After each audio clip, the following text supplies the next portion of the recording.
Okay. सबसे पहले हमने जब इंट्रोडक्शन करना है कार्बोहाइड्रेट्स का, तो इंट्रोडक्शन आप मोस्टली कार्बोहाइड्रेट की क्लासिफिकेशन वगैरह सारा कुछ, उसकी माल्टोज, उसमें होता है ग्लूकोज होता है, सक्रोज होता है, हर चीज़ आप जो है ना इसके इंट्रोडक्शन वाली चीज़ें वो आप फर्स्ट ईयर में पढ़ के आए हो, ठीक है। उसको यहाँ पे डिस्कस करने की ज़रूरत नहीं है। हमने एक्चुअली जो सेकेंड ईयर के टॉपिक्स में पढ़ना है वो हमने मेटाबॉलिज्म पढ़ना है। लेकिन मेटाबॉलिज्म के से पहले मेटाबॉलिज्म आपका सेकेंड चैप्टर से स्टार्ट होता है, जिसमें आपने introduction to metabolism and glycolysis, यहाँ से आपका इस चैप्टर से आपका मेटाबॉलिज्म वाला टॉपिक स्टार्ट होते हैं। लेकिन एक चीज़ है जो आपके फर्स्ट चैप्टर में वाइवा में पूछी जाती है, तो उस चीज़ को हम पहले डिस्कस करेंगे, देन हम मूव ऑन करेंगे टू ग्लाइकोलिसिस।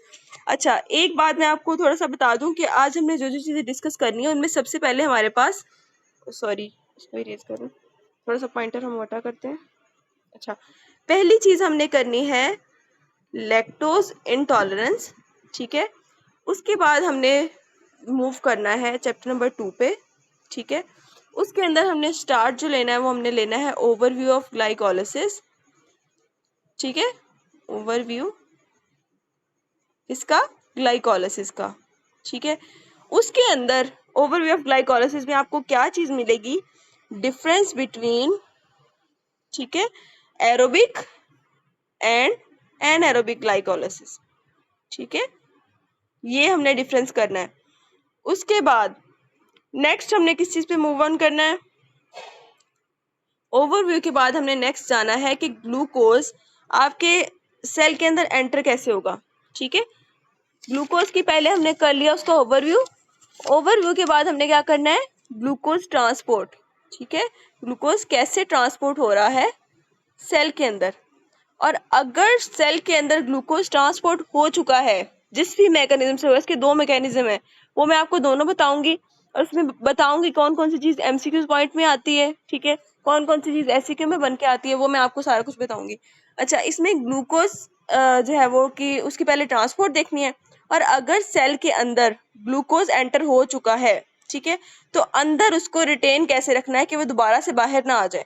तो रिटेन रखने के लिए हमारे पास जो प्रोसेस होता है, हम उसको क्या कर देते हैं, उसकी फॉस्फोराइलेशन करा देते हैं, ताकि ऐसा कंपाउंड बन जाए जो कि चार्ज हो और वो बाहर ना निकल सके, ठीक है। ये पहले मैं आपको टॉपिक के एनलिस्ट कर रही हूँ कि आपने किस किस सीक्वेंस में जाना है, ठीक है। फॉस्फोराइलेशन के लिए हमने एंजाइम देखने हैं जो कि हेक्सोकाइनेज होता है, ठीक है। हेक्सोकाइनेज की 4 टाइप्स होती हैं, वो हम चारों का बताएंगे। उसमें 3 जो होती है वो सिंगल फंक्शन परफॉर्म करती है, 1, 2 और 3। जो चौथी होती है ना हेक्सोकाइनेज, वो थोड़ी सी डिफर करती है।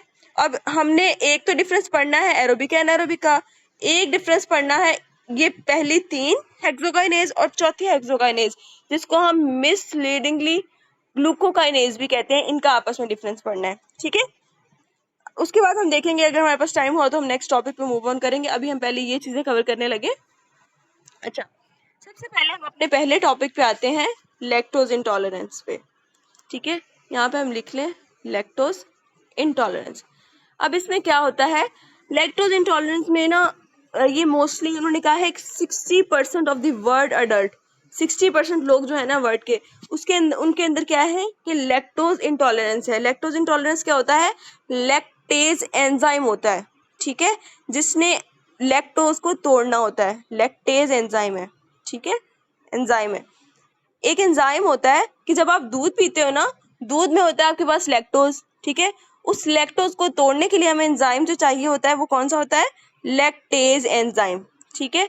जिन लोगों में लैक्टेज एंजाइम की डेफिशिएंसी होती है, तो ना वो दूध को कंज्यूम कर सकते हैं और ना ही जो है वो दूध से बनी हुई चीज़ों को कंज्यूम कर सकते हैं, क्योंकि उनमें होता है लैक्टोज, ठीक है।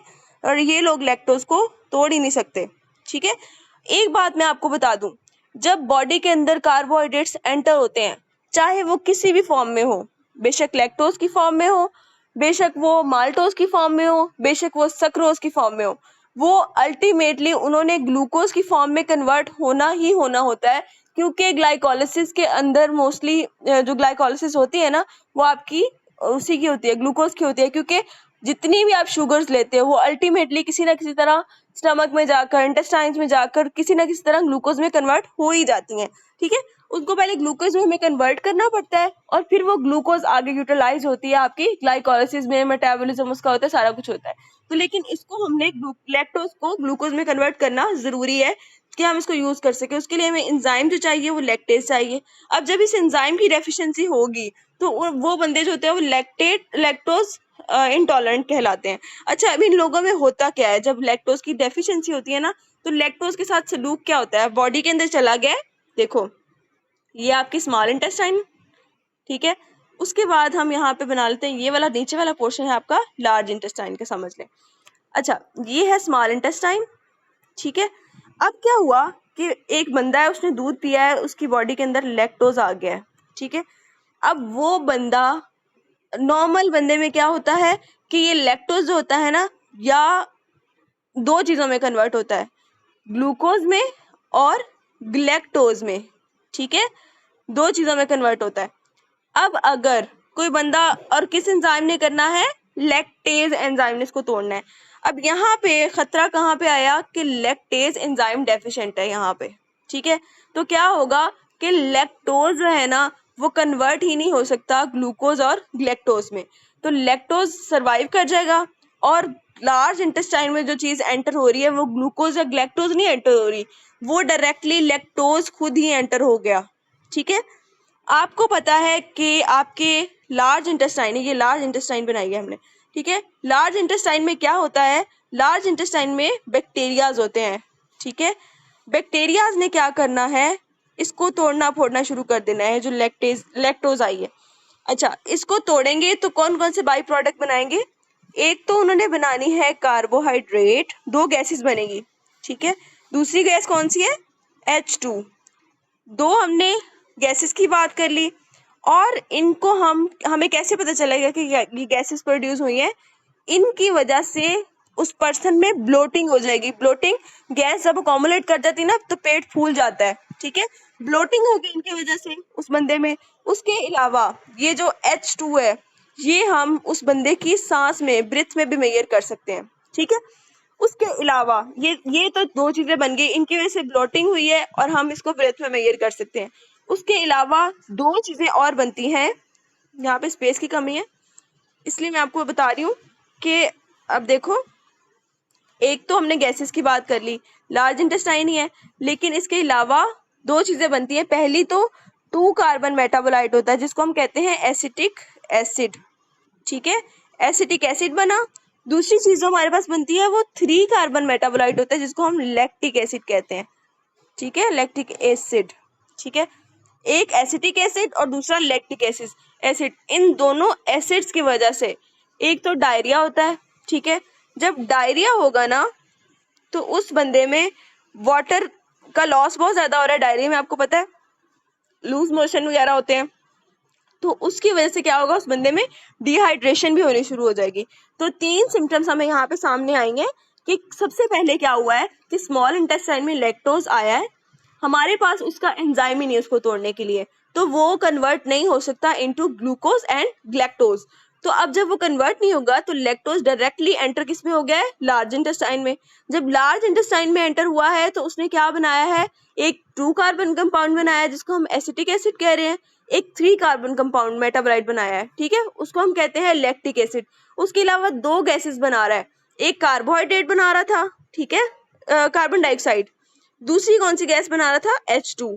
इन गैसेस की वजह से क्या हो रहा था, ब्लोटिंग हो रही थी, और ये जो आपके मेटाबोलाइट्स बनाए हैं इनकी वजह से क्या होगा, डायरिया होगा, और डायरिया की वजह से क्या हो जाएगा, डिहाइड्रेशन हो जाएगी, ठीक है। ये इसका एक बेसिक लेआउट था कि इसमें क्या क्या कुछ हो रहा है।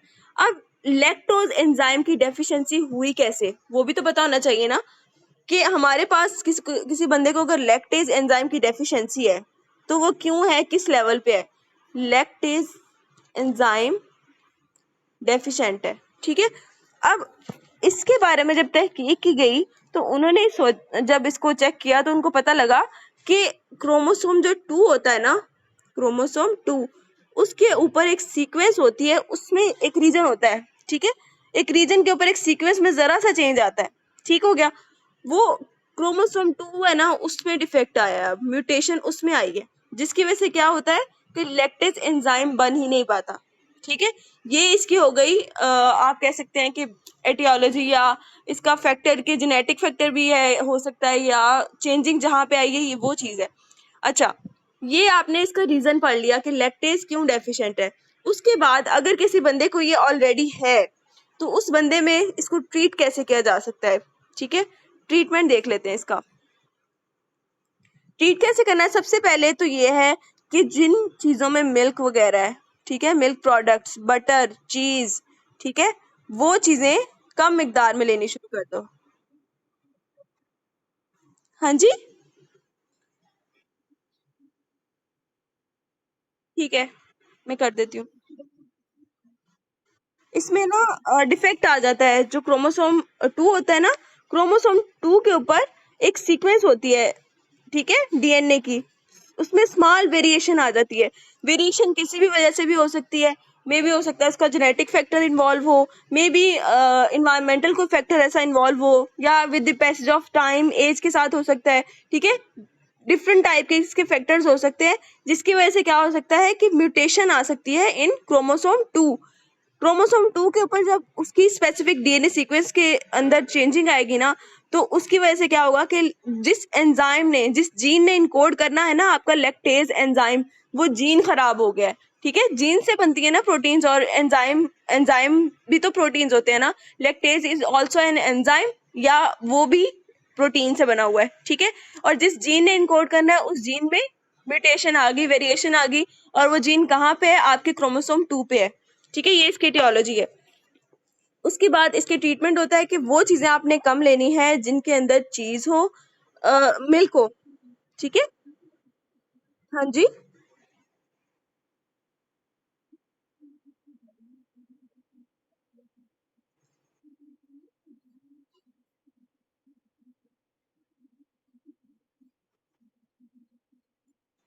जी जी जी जी जी, ये जो मेटाफोलाइट्स वगैरह बन रहे हैं इन्हीं की वजह से हो रहा है ना डायरिया। आप लिख सकते हो। ठीक है, ये आवाज आनी बंद हो गई है। अच्छा, एक बार हम इसको कंप्लीट कर लें, देन हम इसको डिस्कस करते हैं। ठीक है, ट्रीटमेंट के अंदर सबसे पहले ये था कि मिल्क या मिल्क कंटेनिंग प्रोडक्ट्स, जिसमें चीज वगैरह आता है, योगर्ट आता है, ठीक है, वो चीजें आपने कम कर देनी है, उनका यूजेज कम कर देना है। ठीक है, क्योंकि उनकी वजह से दोबारा से जो किसी बंदे को प्रॉब्लम्स हो सकती है ना, ये सारी जो जो इसके इफेक्ट्स है। उसके अलावा एक तो ये चीज हो गई। सेकंड, आपने क्या चीज देखनी है, पहला तो ये हो गया पॉइंट। सेकंड पॉइंट इसका क्या है, वो ये है कि ग्रीन वेजिटेबल्स, उनका यूज करना है। ठीक है, जैसे ब्रोकली होती है ना, उनका यूज करना है। उसके बाद ग्रीन वेजिटेबल्स, तीसरा काम हमने क्या करना है, तीसरा काम हमने करना है कि उस बंदे को लैक्टेज ट्रीटेड प्रोडक्ट देने हैं। ठीक है, जिसके अंदर लैक्टेट हो, वो चीजें देनी है, या उसको ऐसी चीज दे दो, मेडिसिन कुछ इस तरह की दे दो, पिल्स की फॉर्म में लैक्टेज एंजाइम दे दो। ठीक है, लैक्टेज पिल्स लिख लेते हैं हम यहाँ पे। ठीक है, मेडिसिन दे दो उसको। उसके अलावा अब वो बंदा मिल्क तो कंज्यूम कर नहीं सकता। ठीक है, तो हम मिल्क के किस वजह से देते हैं, हमें कैल्शियम की जरूरत होती है आपकी बोन्स को, तो हम इसके लिए भी मिल्क लेते हैं। तो अगर हम मिल्क ले नहीं रहे तो कैल्शियम की तो डेफिशिएंसी हो जाएगी ना। तो अब उस कैल्शियम की कमी को पूरा करने के लिए कैल्शियम कंटेनिंग प्रोडक्ट्स भी उनको साथ देने हैं, कैल्शियम कंटेनिंग प्रोडक्ट्स। ठीक है, इनका यूज करना है साथ। बस, ये इसका ट्रीटमेंट की हमने बात कर ली, इसकी टियोलॉजी की बात कर ली, इसमें क्या क्या चीजें हो रही हैं उसकी बात करनी है। ये मोस्टली वाइवा में ये चीजें पूछी जाती हैं। ठीक है, यहाँ तक हमारा लैक्टोज इंटॉलरेंस का टॉपिक कंप्लीट होता है। नेक्स्ट हमने जो, हाँ जी,